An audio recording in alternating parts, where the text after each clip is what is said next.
present. Yeah. Like stay away from this as much as possible. If you can put your phone down, like if you have a method of putting your phone down when you're with your kid, like just your habit is, oh, no phones. Yeah. When I'm with my baby, no phones. Cause Just gotta. just get in that habit and make them the center of your world or whatever. That's not spoiling. That's giving them time. This was the time, I was born in '84. Right. So Columbine had happened right before I went to high school. And so, my introduction to white people in schools, especially on that level, was seeing them shoot up a school. I know every youngin who's watching this has been caught doom scrolling. It's like to me, it's like one of the worst feelings when you scroll on your phone and then you look up at the time and an hour has been passed and you just been doing nothing. But it was a difference that enlightened me and changed me, like, for the better, because, like, my view of the world was so specific, and being from where I was from, like single mother, all that kind of stuff or whatever, not a lot of money. The kid is more likely just to falter to their environment. Like, they'll be more likely to do certain things just because either they're not getting the attention they're getting at home, Right. So they just want to be a part of something and do whatever with whoever. She had to be the mom and the dad. I know you heard it before. Yeah. Too often black women feel like they have to, and they do, to some extent. They have to be like that, the domineering figure. Like, what'd you cook? And I told them everything that I cooked. It was like, so you don't be scrolling while you're boiling the water? I'm like, while I'm boiling the water? I'm like, what are you doing? I had an old type extended cord. Yeah. I would talk to my girl, Yeah. and we'd be on the phone under the covers, You ain't lying. hoping to God my mom didn't pick that phone up. Not lying. Hello world. Welcome to another episode of Generational Health and Self-Love. I'm your host, Life. I'm easy. And today we very excited about a special guest we have in the building. Someone who's very accomplished, someone who's been in the school system for quite some time. I'm gonna let Ronald speak on him a little bit as well. Some of y'all might know this person. This person might have been our teacher once upon a time. So I'm gonna go ahead and introduce him. Mr. Dr. Harmon. Come on in. Thank you. So we're very excited to have you here. Excited to be here. We have some few conversations about things that's going on, and so we want to get those things out here to the public, and hopefully people that's watching, maybe they can help, maybe they can point us in the right direction. If they have any solutions to some of the things we're going to be talking about, please feel free to put in the comments something that you may know, something that can help the conversation. So if you don't mind, could you just tell the people a little bit about who you are and where you come from? Definitely. So my name is Dr. Brian Harmon. I'm from Stone Mountain. I'm an East Side kid. So I graduated from Tucker High School in DeKalb County, and I was one of those kids who was, I guess you could say, I was one of those nerdy kids. I tried to hang out with the cool kids and stuff like that, but my mom was really strict. And so if you know anything about the East Side, Stone Mountain has it's pretty poor area, but she didn't want me going to the high school that it feeds into. And so she sent me to Tucker High School, which was kind of a mixed demographics. And it was shocking to me at first because it was the first time I was around white people, at all. It was the first time I was in close proximity. Was this you said middle school, elementary? This was high school. High school. My whole career, I had nothing but blacks. I think I knew one white girl my whole elementary career, a girl named Heather. She had freckles. Other than that, man, I only saw white people on TV. So it was kind of shocking to me. And it had a profound impact on me because this was the time, I was born in '84. Right. So Columbine had happened right before I went to high school. And so, my introduction to white people in schools, especially on that level, was seeing them shoot up a school. And then similarly, Rockdale County had a syphilis outbreak. What year, do you know what year that was? The syphilis outbreak had to be 98, right there around Columbine. I think Columbine was 98. If you look it up, you Google it, you'll see Rockdale County syphilis outbreak. All these kids was doing some questionable things. Mm-hmm. So I thought when I went to high school and I saw all these white kids, it had to be 60-40, black to white maybe. I thought they were gonna shoot me or try to have sex with me. I was terrified. I was petrified. Yeah. But at the same time, I was looked at as I was looked at a certain kind of way too. And so I never forget, like, this white boy, he said something to me, like he made a joke. Like he was like, how do you stop black kids from jumping on the bed? And I was like, I don't know, how do you? And he was like, you put Velcro on the ceiling. Now, mind you, I didn't get the joke because I'm like I was like, I don't get it. Is he? Like that. You That's what I'm said the saying. hair. Yeah, like it was about the hair. Like I think he thought that like black people we put Velcro in our hair. Like I didn't know that was a thing. Yeah. And so, but what I learned from that experience though, in my ignorance, the joke didn't work. Yeah. You see what I'm saying? Yeah. Like in order for like somebody to be like racist toward you or whatever the case may be, you both have to be in on a joke. Ignorance disarms them. Yeah. And so he was like, man, you're not like a lot of the black kids. I was like, what do you mean? He was like, I don't know. You just like different. He was like, I figured all y'all were this and that. I said, well, you're not like a lot of white kids. I said, I thought all y'all did was shoot up schools and have orgies. And so after that, we were like friends. Cause like, what else is he gonna say to me? Yeah. Right. And so it became this thing where I was like the only black kid in my classes, only black kid in the advanced classes, only black kid in the AP classes and stuff like that. But I noticed like all the black kids would have like Jordans, all the white kids would have dingy shoes. All the black kids was like, you know, doing this. All the white kids like lived in big houses. I'm like, so The difference. it was a difference, but it was a difference that enlightened me and changed me like for the better because like my view of the world was so specific in being from where I was from, you know, like single mother, all that kind of stuff or whatever, not a lot of money, but to be around people who had a lot of money, be around white people, be around like all these different types of people, like it had a profound impact on me, and I wouldn't change that experience for anything. But so that's the start of my little educational career. Like my English teacher had a huge impact on me. And then after that, I went to college in Valdosta State. I majored in art education, double major in art education and philosophy. Started teaching down in Macon, which is really rough. Northeast High School down in Macon. I did my master's while I was down there in English education. I came back and taught like in a middle school in DeKalb County.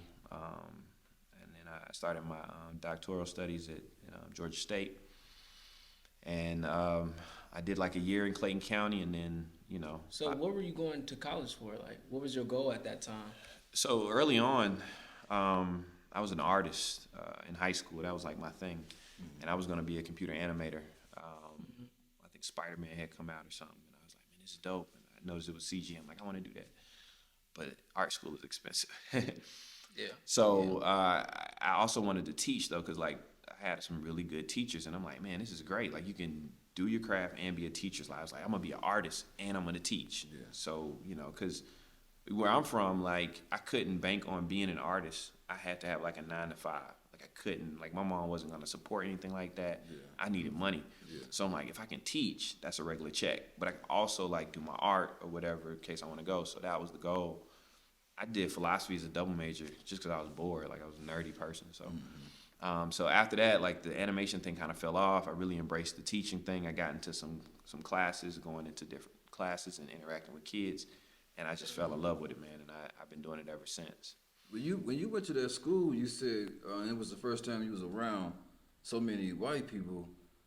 How did the black people teach you at that school? Was it different from the school you had just came from? So that's the interesting thing about it. So the school that I came from, and it's important because it mirrors where I am today. Mm-hmm. So the school where I came from, like I didn't know that I had credibility from where I came from, but my credibility was already solidified because I came from somewhere else. So I never forget, like we played Stone Mountain High School. I had grown up with these kids, and so when I went to a game at Stone Mountain, I went and sat on the Stone Mountain side. Yeah. And all the people dapped me up. We was cool, chilling, stuff like that. So some of the Tucker kids was like, look at Brian over there, like. And so the next day they were like, so you know, because they were from the richer side. Yeah. We were from the poorer side, and so like that automatically gave me credibility. I didn't know. I was just coming to dap on my friends, but they was like, oh man, you know. So it was like made me cooler by default. So right then and there, like I had like this thing that allowed me to traverse both worlds and understand things a little better. But also, it's almost like at Tucker, those kids were okay. Like a lot of them had two parents. I remember there was a kid, because I had bought my car when I was like 15, 16 years old. I just worked all summer, bought a car, and I took him home. He needed a ride home, and I took him to this big house. Like, It's the Tucker kid. yeah, the Tucker kid. I took him to this real big house, and I swear to you, he kept saying my parents, and he said my parents, and I'm like, yo, why you keep saying parents? He was like, what do you mean? I'm like your mom and dad? He was like, yeah. I mean, like your biological mom and dad? And he was like, yeah. He was like, why you saying it like that? I'm like, man, black people don't have both their parents. He was like, what? He was like, yes, they. I was like, cause in my hood, like nothing but moms. Like I never saw no dads around. Like no dads. None of my friends, any dads, just moms. I ain't have my dad, none of that. So it was like shocking for him to say that. And so they kind of took me as like Brian is smart, but he's like from one of those schools. Yeah. So I could tiptoe the line. Yeah. Like I never had to like pretend. Like I was getting good grades. I was like I wasn't even, and I didn't need to be in the class with all the black kids or whatever. I'm like, I already been there, done that. Like I'm as black as you, if not blacker, if y'all want to say that. So it kind of shielded me and protected me. And then the art thing kind of made me different. They were like, oh, he has this thing that he does, and I played basketball and stuff like that. So it was like a mixture. Like I was complex, and I realized the complexity was important because I didn't have to like try to be in this crowd and try to be in this group and try to change or conform to do this thing.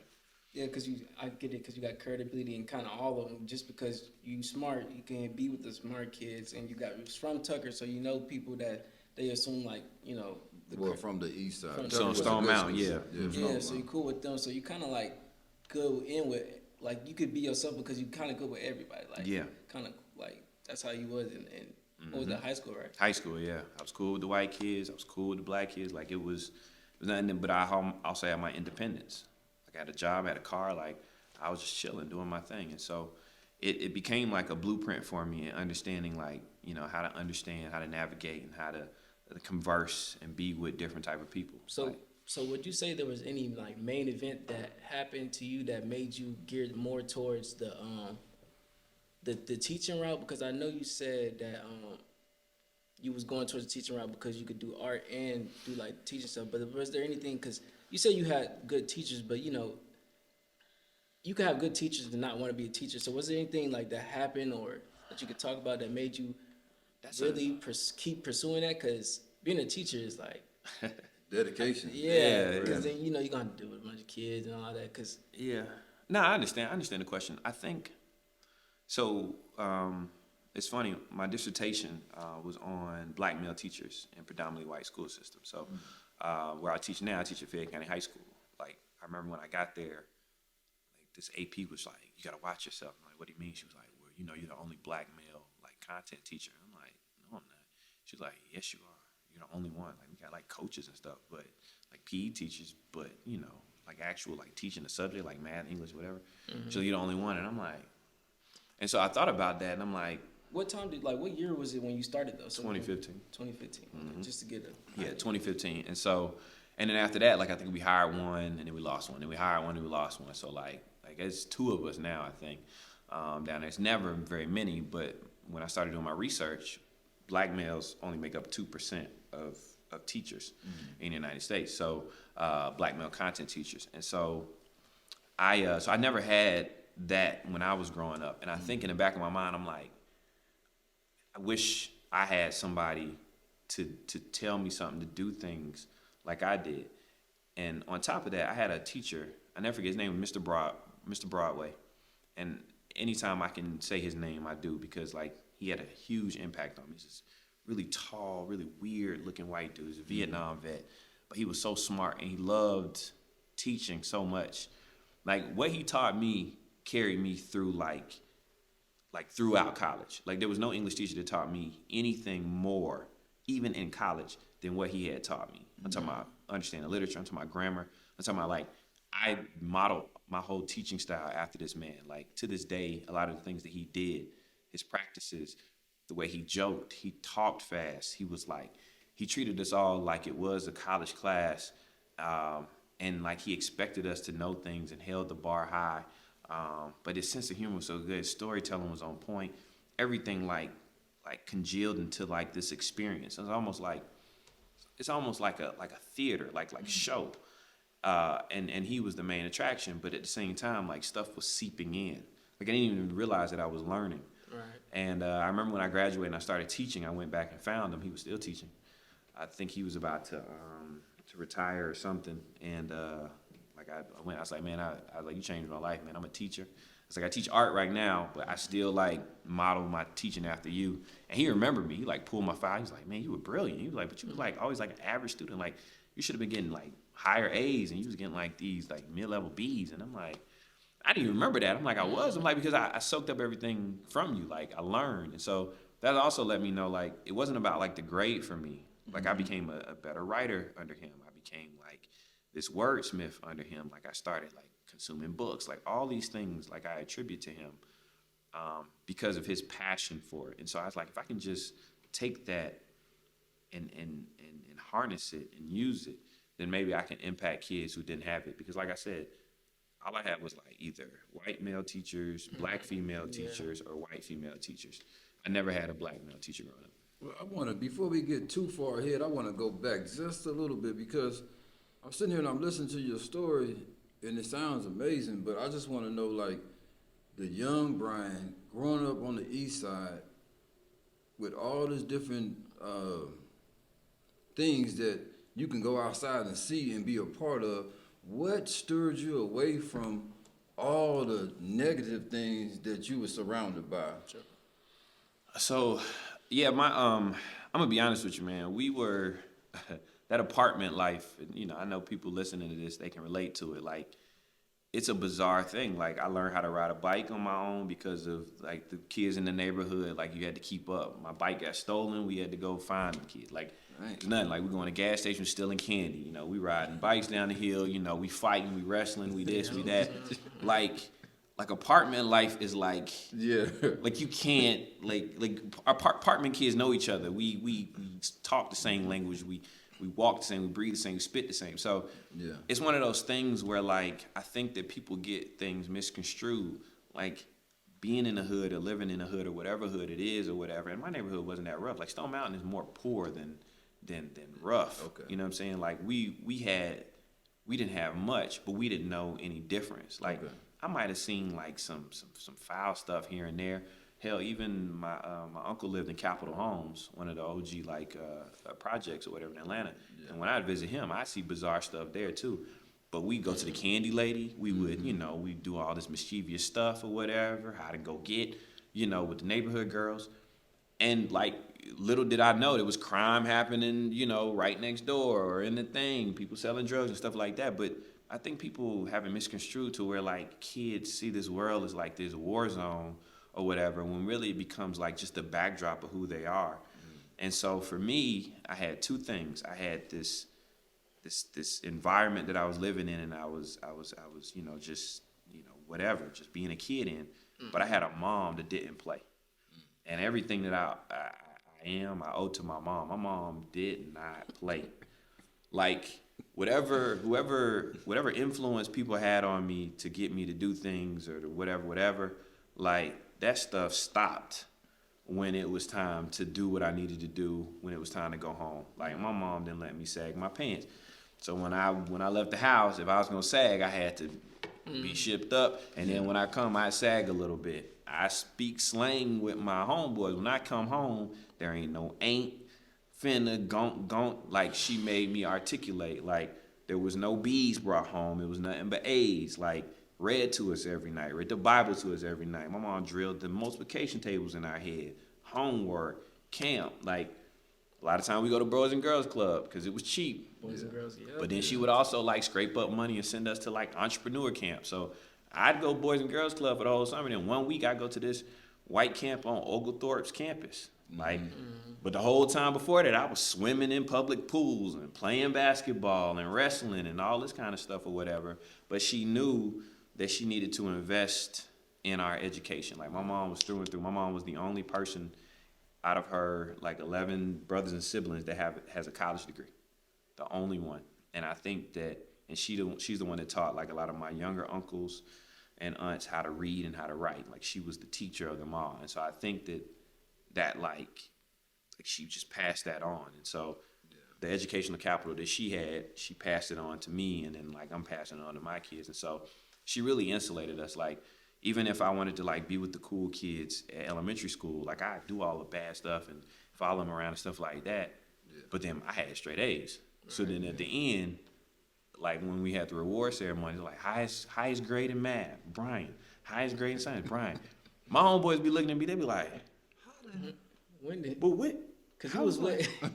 I was like, I just be doing my work. What do y'all want me to do? Like, and I didn't realize, like, we get like ITBS. You probably too young for this. We had ITBS, and it had all the little black bars about your achievement. Yeah. And I didn't think anything. I thought everybody had all the black bars. But then now that I think back, a lot of them kids, man, they could barely read. Yeah. So they bars were low, and I'm like, or they be reading. I'm like, why are you reading like that? I think I know what you're talking about. And I didn't. Yeah, you remember? It said the percentage. Yeah. And then I have like reading or. Yeah, I don't. And we didn't think anything of it, but little did we know, like secretly we was comparing each other. I'm like, I got all black lines, but that kid ain't got no black. I'm like, and I used to blame them, like, what are you doing? Like, just do your work, read it. But everybody wasn't like that. So my mom, like, if I could replicate her formula, like she had to be the mom and the dad. I know you heard that before. Yeah. Too often black women feel like they have to, and they do, to some extent. They have to be like that, the domineering figure. Like she was abrasive, she was harsh. She never, to this day, I don't even think like my mom ever said that she was proud of me. I got my PhD, and she was still critical of something that I did. And I'm sure I'll sit on somebody's couch and be like, oh, my mom wish she had done this, but I think she had the right son with that attitude because it just pushed me. Like I got my master's, she was like, why don't you do something else? I'm like, oh, okay, I'll go do it more. And it's not for her, but it's just like, I don't need a pat on the back. I don't need, and I think she instilled that in me, like that resilience. Like my mom never, if I got sick, I didn't call her. I just sucked it up. If I left my homework, I didn't call her because she didn't have time. Like she worked a second job. She taught us how to cook. She taught us how to take care of ourselves or whatever. She taught us how to be street smart. She taught us all these things or whatever. And so I think that that's what kind of protected me from going down the wrong path. Because to be honest with you, man, I was terrified. Yeah. Like my mom kicked me out of the house a couple of times, and I had a 3.8 GPA. Wow.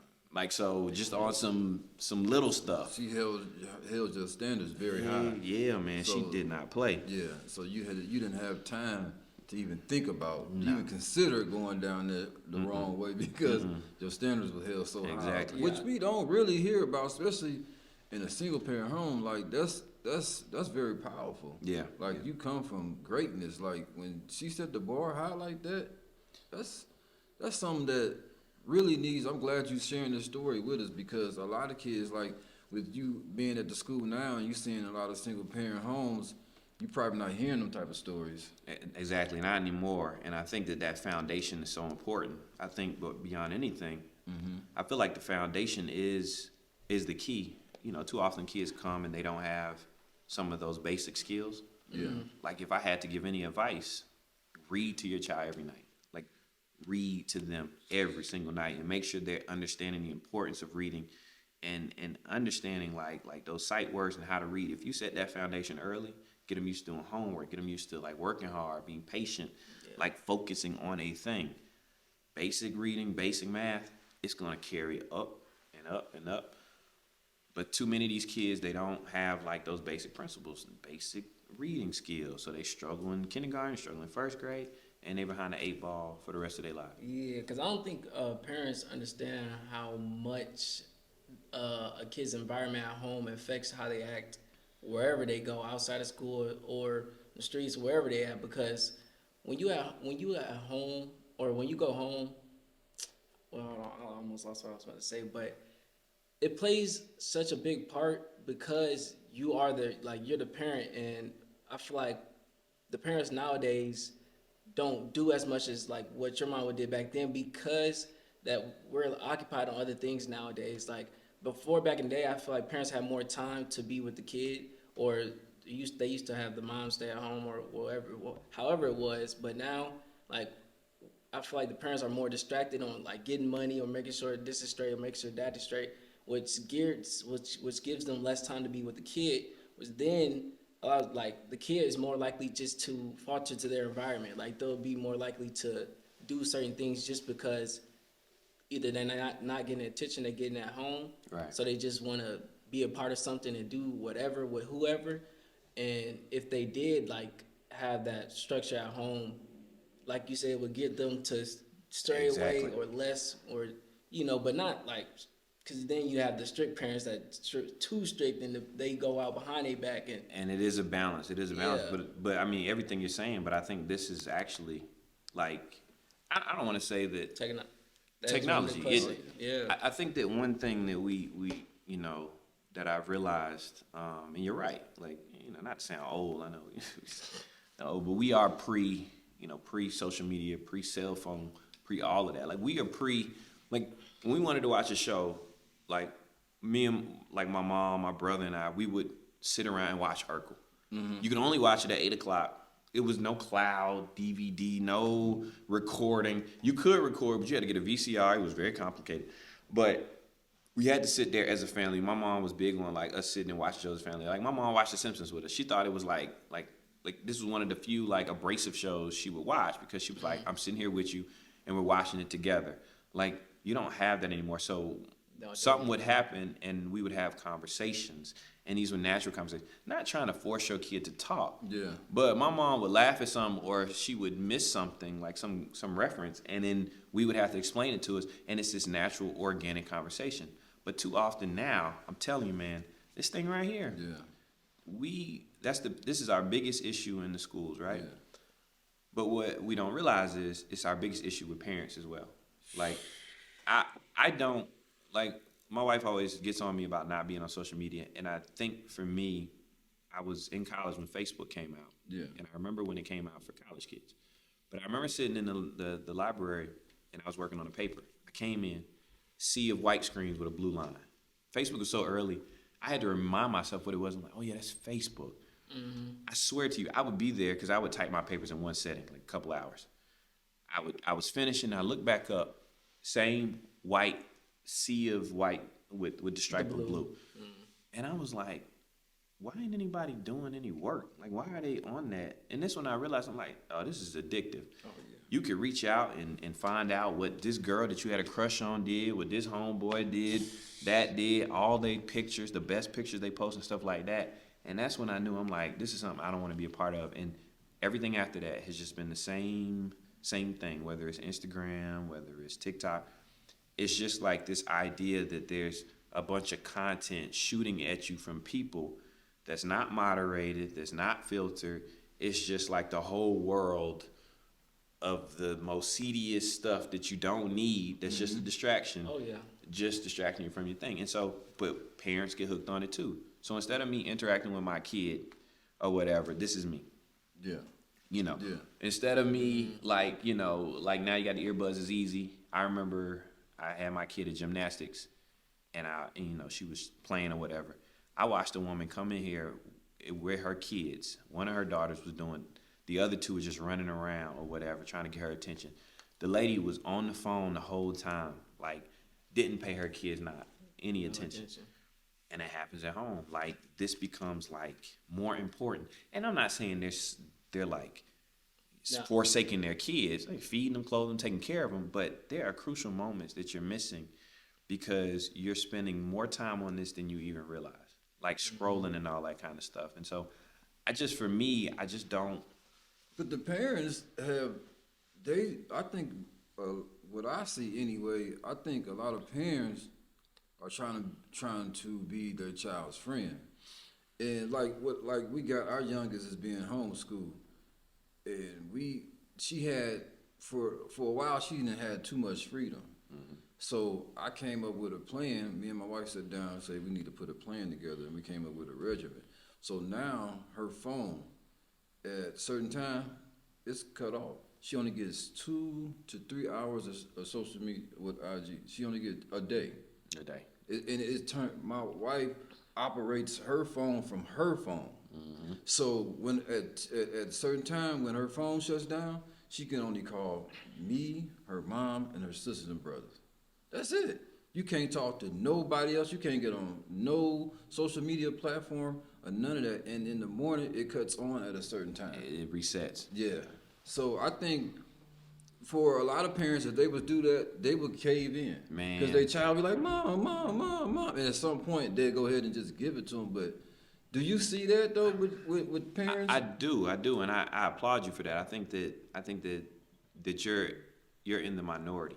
Yeah. I think that kind of control over because you all realize like too much Instagram, or too much social media for a young child is devastating. Like studies show. You can see it. Yeah, like I'm sitting there, and as a parent, I'm sitting there, and I'm looking at my daughter, and I'm like, just something bombarding gotta you. change. Yeah, because just if it bombarding you don't, with images. Yeah, we you're gonna be sit lost. here and let her destroy herself. Yep. And That's crazy. And even kids, the funny thing is teenagers even know that. Like Yeah. there are so many teenagers, I forget the statistic, but so many of them actually take a break from social media. Like will delete the app That's from their what phone. I literally had to do that. Now, like, and when my students tell me that, I'm like, it's bad. Yeah.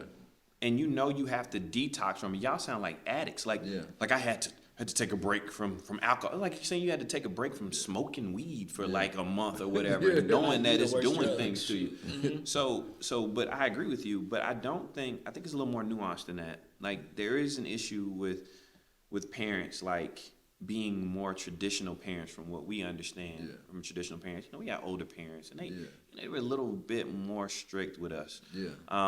And so now this new generation, we've shifted, and I've had this conversation time and time again.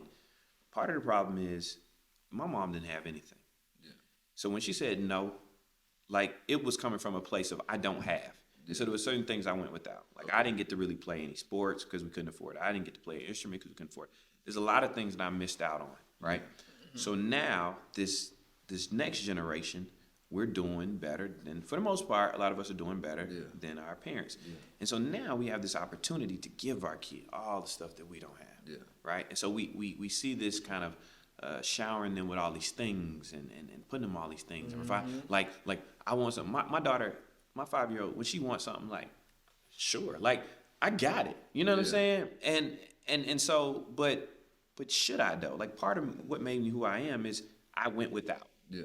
Like I wasn't just like giving anything, whatever I want, whenever I want. And so this instant gratification thing that we have, and as parents, this kind of, we want to give our kids what we didn't have, Yeah, and we want spoke about that. to, and we want to parent our kids and not be so like yelling, and we're not gonna whoop our kids anymore, and we're like enlightened, and we're gonna be like kind of their friend and co-parenting with them and stuff like that. And, end of the day, I don't want to cuss. I was about to cuss. I'm not gonna cuss. But end of the day, we know it's BS. It does not work. It don't work. It does not work. It ain't gonna work. You have to set boundaries, just like with y'all. Yeah. You set boundaries, and she's not gonna know any other way. Like your kid is gonna realize, like, when she doesn't have those restrictions, what you put in place, her mind is gonna naturally say, "I've been on this for 2 hours. That's enough time." Yeah. But I sat on the bed with her. I sat on the bed. She was standing up. I said, "Listen." Now I went over all the rules of her new curriculum. I said, "Now you might not like it, you might not want to do it, but regardless if you fight it on me or not, you're still gonna do it." So I said, "You can fight. It ain't gonna bother me. Right. You're still gonna have to do it, or you can just go ahead and just say, you know what? As bad as I don't want to do it, I'm gonna just do it just because." If I do it that way, everything goes smooth. I said, we could just do it smooth. We don't have to fight and bump heads with this. But if that's what you want to do, I'm okay with that too. Right. So it's all on you, what you want to do. But this is what's going to be done, and there's no options. Yeah, and that's biblical. I mean, train up a child in the way they should go, and when they grow, they won't stray far from it. Like my daughter has been doing. She's at like daycare that she got. They've been giving her homework since she was 2 years old. So when she comes home, automatically she's like, I got to do my homework. Like like they mimic what you do. So if you teach them and you surround them with the type of things that you want, then they're not going to stray from it. Like it's just that simple. But too often, parents are oblivious to that fact, or they don't have the opportunity, time, and resources to put those things into place. Every parent whose kid is on their cell phone playing has the power to do that. Yeah. Now, whether they're brave enough to do it, whether they, and sometimes you let it get out of control. If your child has too much control over their own say-so and things like that, then you feel like you don't have the power to then say, no, I'm cutting your phone off. No, give me your phone. No this, no that, or whatever. And so you let things get, it's like being a teacher. Like if I let things slide in August, by the time May comes, I can't control my kids. It's gonna be Or chaos. I'm on your head August, September, October, November, December. Then come back January, February, March. I start easing up in March. Yeah. And then by May, you be like, even my students be scared to turn stuff in. They be like, because they know, like I got high expectations. Set the expectations high for your kids, and they're going. Kids naturally want to please you. They want boundaries. They want structure. They don't even realize they do, but they want to know what they are supposed to do, when they're supposed to do it, how to do it. Of course, they want their freedom, but what's most important is comfort and structure and organization. Knowing day to day, this is the expectation. This is what I want from you, or whatever.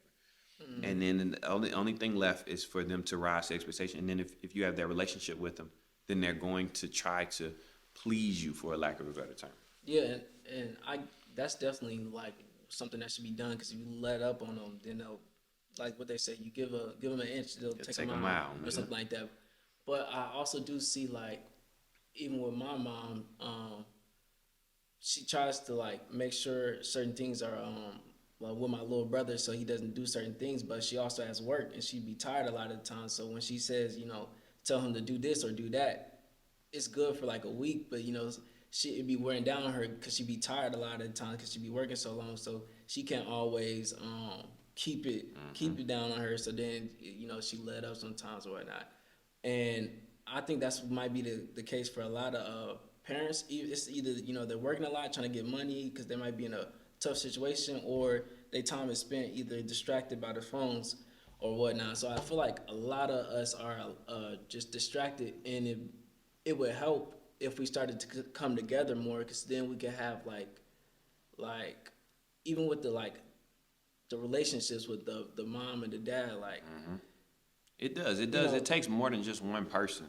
That's exactly. Yeah, that's what I'm realizing. So. Yeah, it's more like, like in my family situation, like I'm divorced. Like I have, kids with my ex or whatever. I got an older daughter, and so like they are, of course they look at the youngest one and like they look at her enviously, like man, you give her more time, she gets more stuff, and because I'm a different person now. Yeah, like 20 years ago, like I was poor. I had my first kid when I was 19 years old. Right, I had my last kid when I was 34, And so there's a difference between Brian at 19 and Brian at 34. Exactly. Brian at 19 was making $650 an hour. Brian at 34 is damn near six figures. So, like, of course, now she's getting raised differently. But I even see in her qualities I've never even seen in my own family. Like, nobody in my family. I have, like, 2 uncles that are married. The rest of, single all around. Like, no, 2-parent household. Yeah. But my daughter has such a good balance in this concept of mommy and daddy and biding our time and the love and affection she shows us or whatever. It's just like, it's almost like natural. Like, that's how it's supposed to be. But too often, I don't think that in our community, especially people who come from, like, these, these homes that aren't traditionally like, nuclear homes or whatever, we kind of see it from a slant. Like, like I think that society is built around a 2-parent household. Like, that's how it is, and that's how you make a better situation. And so I think that you're right. I think there needs to be a community effort to help, especially fill in some of those gaps where some of the kids may be lacking or need tutelage and stuff like that, which is, as a teacher, that's kind of my goal. Like I'm a father figure to a lot of kids. Yeah. Like, I naturally have this avuncular relationship with them. Like, I'm their big brother, their uncle, whatever the case may be, because I know what they're missing. I apologize. I just wanted to ask you, because I know you, like you said, you're a teacher and you at a Fayette County High. What exactly do you do at Fayette? So that's a good question. These days, I'm a teacher half the day, and then the other half of the day, I'm actually I do low-level discipline. So, like, I have the powers of an administrator, but at the same time, I teach half the day. Okay. So it's a role that they gave me a few years ago and I keep trying to push it back, and I don't want to do it, to be honest with you. I just want to be a teacher. Yeah. But so my relationship with the kids, like I have a really good relationship with the kids. So when I come and get you, like I'm fair, like I'm honest, like I give you a consequence, but I'm also going to check on you. Yeah. Ask about your mom, ask how everything's going. Did you try for the basketball team?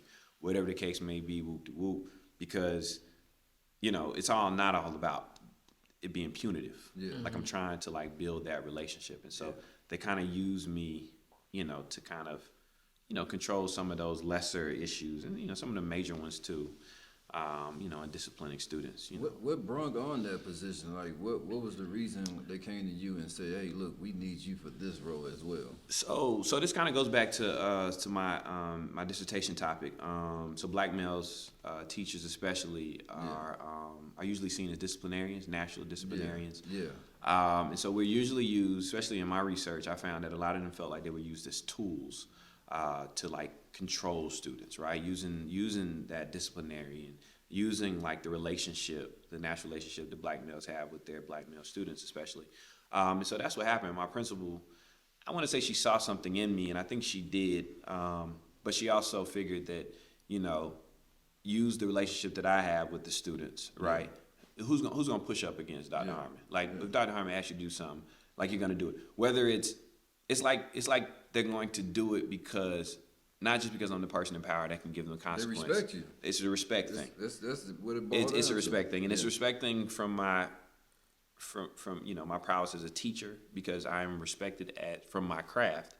It's a prowess, respected in the position they give me, but also like from a cultural standpoint. I was gonna say it's more. I think it would be more like how you teach, because you get more respect based upon how you treat your kids too. I feel like because you had that teacher experience that taught, but had like the funniness to it and the jokes sometimes, and it brings a better connection with the kids. So then you get better respect, and it'll be more than what a regular teacher just teaching them who doesn't have as much interest as you would, adding the different things to make it more interesting for the kids. Well, they feel safe. You make them feel like you care. Yeah. So once you do that, the respect is at an all-time high. Exactly. And I never like I don't take that relationship for granted. Okay. Like I just had a run-in with a kid, and he was pushing back or whatever, and I walked down there to the class to address the class, and I said, if anybody has ever had a negative situation with me where you felt like I treated you unfairly, or I did something that you felt was in a disrespectful manner, that I talked down to you condescendingly, go ahead and raise your hand and air out your grievances now. I said and nobody spoke. I said you'd be hard pressed to find somebody that said that Dr. Harmon is unfair, Dr. Harmon is a bully, Dr. Harmon is this. I listened to exactly what you say, and I use logic to show you the error of your ways and try to get you to understand these are the choices that you made, these are the consequences to go with you. I got no hard feelings. I still love you to death or whatever, but these are rules, and I want you to learn them. And then also it's the cultural connection. Like I wear J's on Friday. You know what I'm saying? I be listening, That's a good thing. somebody will drop an album, whatever, and they be like, Harmon, did you hear? I'm like, yeah, I heard 21 new album, whatever. It was this, it was that, or whatever. And so because we're It all makes you relatable. Yeah. Like we're all in together. I'm still an old man. Don't get it twisted. They still look at me as old or whatever. But I'm hip to certain things and I understand certain things, and so that respect thing comes in, and but I have to leverage that to try to help move them forward, to try to help them. All right. So how long have you been teaching?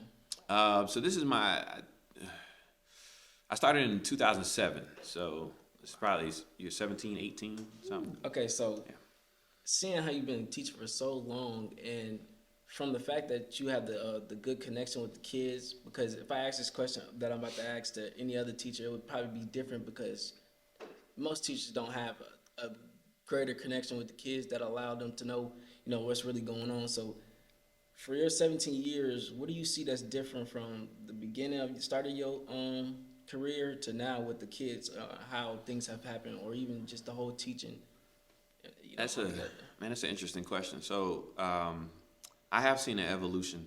Fortunately, though, the evolution that I've seen it's kind of like it's not so shocking. Like I'm not that cohort of teachers that went from no cell phones to cell phones. Yeah. I'm from the cohort of teachers that went from some cell phones to like a lot of cell phones, or like Facebook to Instagram. So we saw it coming. Like if you saw what Facebook was doing in 2003, you already knew what it was going to become 10 years later. Or the internet. Imagine being a teacher who didn't have the internet and computers, and imagine a teacher who is teaching at the tail end of this internet era. Like, it's shocking. So I do see a difference. I think the biggest difference, forget all the technology and stuff like that. And they always gonna say like kids aren't as smart as they were, and I don't necessarily think the kids aren't as smart. That definitely something. And I don't think it's that. I think it's two things that I've noticed. There's a lack of resilience. I think that even in the worst areas, what I found is there are students who can't cope with the stresses that come their way. And, time and time again, like I told you, my mom, like if I left my homework at home, my mom would like, and if you get a bad grade, you still getting a beating. I'm like, dang, like, well, bring me my homework. I ain't leaving work. So like I had to be on my P's and Q's, or I had to like talk to the teacher like, hey, ma'am, I greatly apologize. Like I left my homework. I promise you I'll bring it back. Whatever I need to do to pay penance, whatever. Nowadays, Mom, can you come bring my homework? Mom comes straight up there to bring homework. So what's the lesson learned in that? Right? Yeah. There's no consequence. You are given license to forget things, to leave things, to not achieve, and somebody comes flying to the rescue, like clockwork. And so, whereas our generation, we were kind of behind the 8 ball with that, and not having even the ability or technology to get the things that we want at the drop of a dime or whatever, it built up some resilience in us. Could you even call? Because you didn't have a cell phone. No. You had to go to the office. And I wasn't about to go to the office and call my mom on her job, or whatever, for a piece of paper. Like that's not what I did. Was I'm like, I'm never going to forget my homework. Yeah. I'm never going to forget my lunch. Like, or I'm going to go hungry. Yeah. And so let a kid go hungry today. I had a lady. Her son was grown, 18 years old. Boy forgot his lunch. And mom came up there and DoorDashed him like McDonald's or something, terrified he wouldn't eat. And we were like, ma'am, he can eat the school lunch. Yeah. We'll give him lunch. He don't have money. That's fine. We will provide him a lunch. Well, he doesn't want to eat that. Well, ma'am, he's not going. And she got so I got on the phone and I talked to him like, yes, ma'am, I hear what you're saying. I said, ma'am, we have a rule against outside food. If I let your son come with McDonald's today, I said, tomorrow it's 10 kids getting Chick-fil-A delivered or whatever, right? I said, he's choosing not to eat school lunch. Yeah. If he wants to eat, he's going to have to wait a couple more hours until he get out of school. I think your baby will survive. The boy was like 220 pounds. Yeah. Full facial hair. He was fine. My baby. I was like, what? A lot of these parents are babying these kids. And that's the biggest thing that I see. Like and so what happens if you baby somebody or coddle them too much? They don't have any kind of resistance, no kind of resilience. They won't respect you. They don't. They feel like you're. It's like how I see my 5-year-old. She sees me like I'm a plaything, and I'm fine with that. When my 5-year-old see me like Daddy, let's do this. Daddy, I'm at her beck and call. Yeah. That relationship is going to transform as she gets older or whatever. But right now, like when she's 2, 3, 4, Daddy's here. Mm-hmm. We can't confuse that with Daddy's going to do everything for you. Yeah. Daddy's going to give you everything you want. No, Daddy's going to give you everything you need. Daddy's going to be supportive. Daddy's going to teach you. But Daddy's not going to give you everything. And so that's what parents have. Yeah, I feel like that's a big dilemma between like people who are having kids now and wanting to make them have a better life than they did. And, they say, well, I'm give you this because I didn't get this.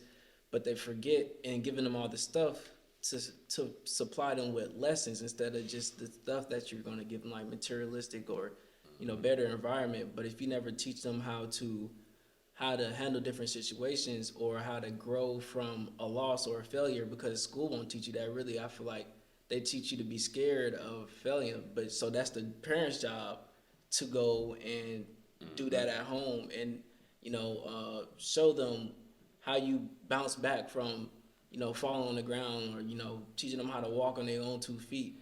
But so it's like it's a line between giving them everything you didn't have and then also kind of being hard on them. And Right, like And give holding them the everything line. you did have. Yeah. Right, You right. got to give them some of the things you didn't have, and give them a lot of what you did have. Right. A lot of that discipline, Yeah, that but not so discipline. much of the material things. And so that's where we get it. Create the balance. And this is across like racial lines, man. Yeah. I don't want to say this is just black people. Oh, yeah, Like not at all. white people say it too. Like some, a lot of white people like I know like grew up poor and they're like, well, I can give my kids like whatever they want. Like I'm Yeah. gonna do this, I'm gonna do that. I'm like, yeah, but should we be giving them whatever they want? Like what does that look like? Like it looks like when they get this, and then they start changing and all this. right. And so we created a monster.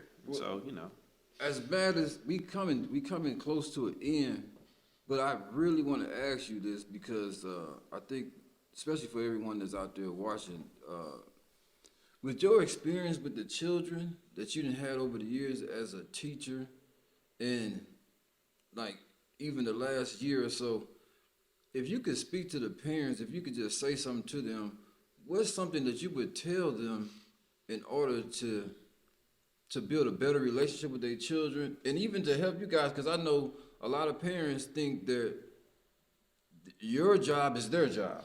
right, yeah. So what would you say to these parents, or what can you say to them to kind of maybe help them moving forward, to help them have a better relationship with the children? So, what I would say with parents, and it's just a tough question because I'd love to just talk to the parents who are having kids right now. Like you got a 1-year-old or 2-year-old. Like I'm like give you a blueprint. Like man, this is what you do. Like read to your kid every night, and educationally, that's what you want. Build that foundation. Build those routines. Like everything is a learning experience. Yeah. Like. You take your kid to the grocery store. Let them touch everything. Let them touch all the fruit. This is a banana. This is this. This is this. Like be present. Yeah. Like stay away from this as much as possible. If you can put your phone down, like if you have a method of putting your phone down when you're with your kid, like just your habit is no phones. Yeah. When I'm with my baby, no phones. You Cause just gotta. yeah. Just get in that habit and make them the center of your world or whatever. That's not spoiling. That's giving them time. Right, that you can't quantify. Right. Like if you get the basics of reading to them every night, show them the importance, show them the basic arithmetic. I don't care how dumb you are having kids, you should be able to read, to your child and do basic addition and subtraction. And if you can get a little multiplication in there, if you get those foundations and have your kid, we know, and I know statistics, they are building prisons based on the scores and areas of third grade. Yeah. If your kid cannot read by the time they're in third grade, if they're not adept at school by the third grade, you're going to have issues. Yeah. It is impossible for me to teach a kid in high school how to read if they're reading at a second or third grade level. It is impossible. 60%, 65, 70% of prisoners are illiterate. Like that's like we are getting to a point where there is a pattern that correlates with success, and so those foundational periods are so important. What I would say to people who already have teenagers and stuff like that, it's never too late to start like fresh or start new with your kid. Like they know this is how things are. Like you can decide to start January 1st and say this is what we're gonna do from here on out because these are the things that I see. And a lot of times you have your argument together, like your grades are not as good as they should be. You're spending too many hours. Let me see the hours on your phone. This is way too many hours. Look at this research that shows this or whatever.